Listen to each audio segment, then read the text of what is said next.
श्री सद्गुरु महाराज की जय।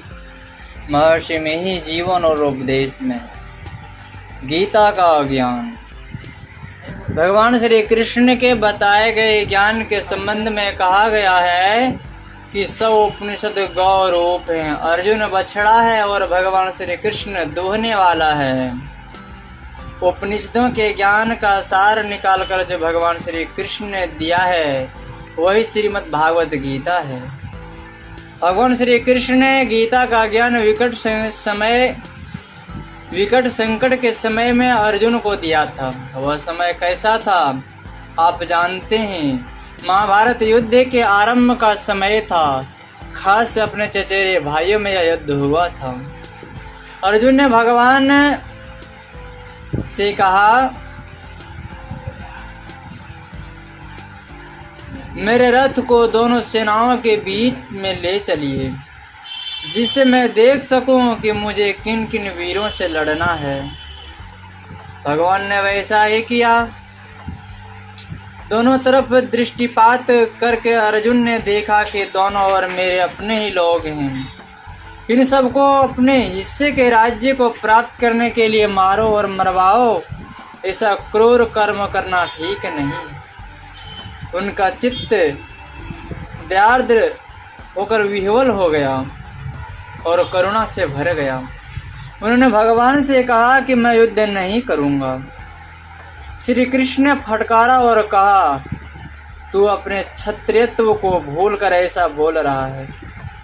क्षत्रिय युद्ध के लिए ललकारे जाने पर मुंह नहीं मोड़ते। अध्यात्म ज्ञान यहीं से आरंभ होता है।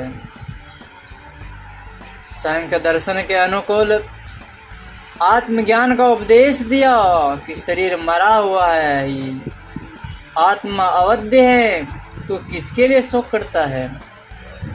जैसे अपने एक ही शरीर में अनेक वस्त्रों को धारण किया है और अनेक वस्त्र धारण करेंगे, उसी प्रकार यह चेतन आत्मा अनेक शरीरों को धारण कर चुकी है और अनेक शरीरों को धारण करेगी।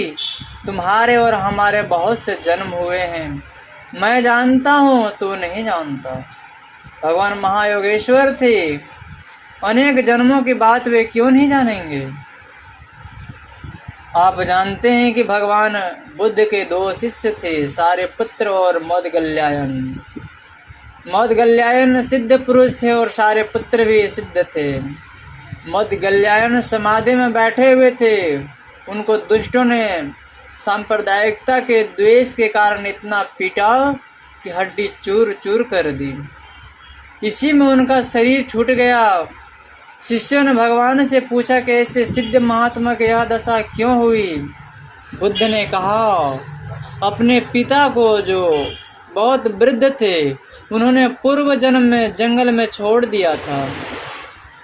भगवान श्री कृष्ण ने कहा, मुझे अनेक जन्मों की बातें याद है, तुझको नहीं। क्यों?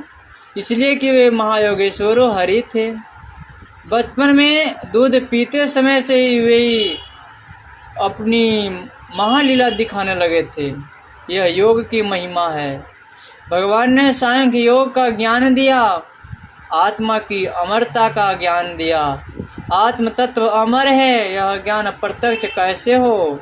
इसलिए उन्होंने योग शास्त्र के अनुकूल वचन कहना आरंभ किया। मैं समझता हूँ कि दूसरा अध्याय ही समस्त गीता है। योग किसको कहते हैं? कर्म करने की कुशलता को योग कहते हैं। समत्व को योग कहते हैं।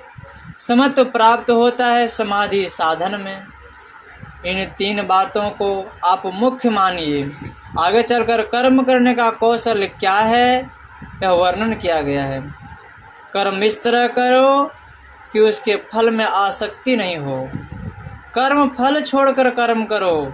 ईश्वर को सब कर्म अर्पित करो। अविहित कर्म नहीं करो और आत्मरत होकर कर्म करो। ईश्वर अर्पण बुद्धि से काम करो। समत्व धारण करके कर्म करो। यह कर्म करने का कौशल है।